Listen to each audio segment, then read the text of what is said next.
Ici, c'est que tu te familiarises avec les opérations lorsqu'on parle d'ensemble. On va traiter maintenant, pour commencer, les ensembles de manière un peu plus générale. Donc souvent, on représente les ensembles en utilisant des diagrammes de Venn.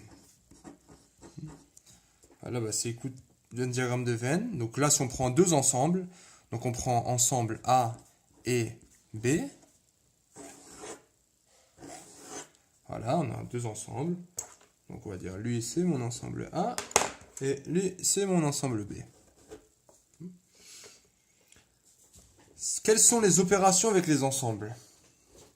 Alors tout ça, bien sûr, c'est deux ensembles dans l'univers oméga. Donc je rappelle, ça c'est ce qu'on appelle l'univers. Et ça, ce sont des ensembles. Qu'est-ce qu'on peut voir?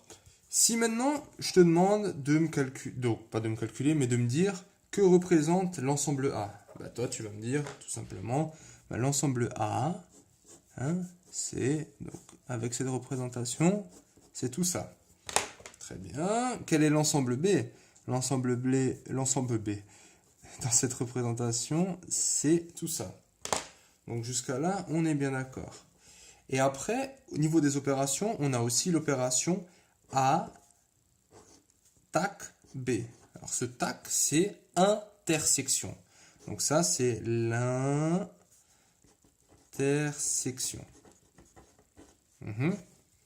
Donc là, comment tu... Intersection, le N de l'intersection. Et on a aussi A, union B. U comme union. L'intersection, je pense que ça parle de soi. C'est quoi une intersection?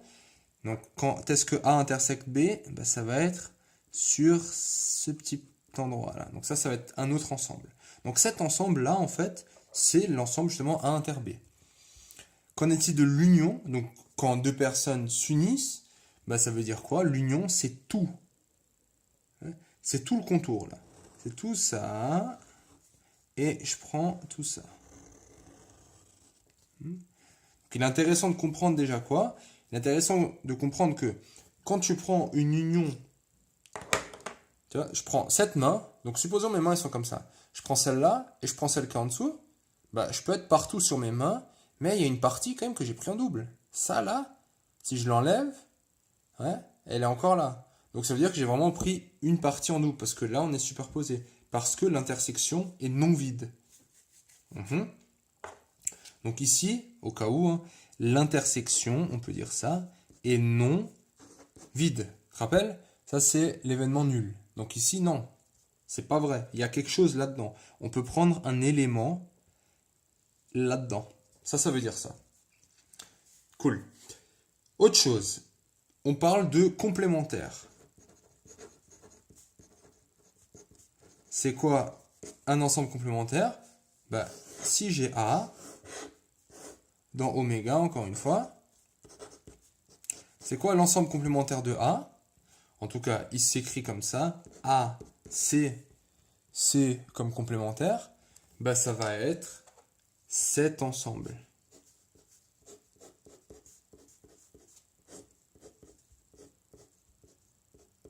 D'accord? Donc tout cet ensemble, c'est A complémentaire. Très bien. Maintenant, on va voir un peu au niveau des probas ce que ça donne. Parce que c'est comme ça qui nous intéresse. La probabilité... Si on commence par ça. Si on a probabilité de A, comment on écrit probabilité du complémentaire en fonction de cette probabilité? Là, je vais t'introduire un autre signe. A complémentaire, c'est quoi? C'est tout oméga, c'est tout ça. Et j'enlève, donc ça c'est comme si c'était un moins. On t'a remarqué, on peut dire que ça c'est à peu près le plus. Et ça, on peut dire que c'est à peu près le moins. J'enlève qui? J'enlève A. Ok, très bien.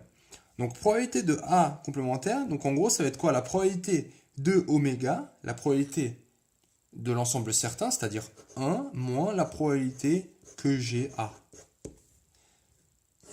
Donc ça, je pense que c'est assez logique. Ça paraît assez logique quand même. Vu que ces ensembles, ils se touchent jamais, ben, la probabilité, si j'ai une probabilité de 0,3 d'être là-dedans, ben forcément, quelle est la probabilité de ne pas être là-dedans? Ben, c'est la probabilité totale, c'est-à-dire 1, j'ai 100% de chance, moins c'est 0,3 que je serai là-dedans. Très bien. Et le dernier truc, c'est quoi?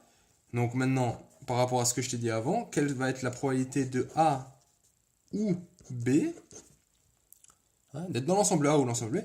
Ben, on a envie de dire que c'est la probabilité de A plus la probabilité de B. Et c'est un bon début.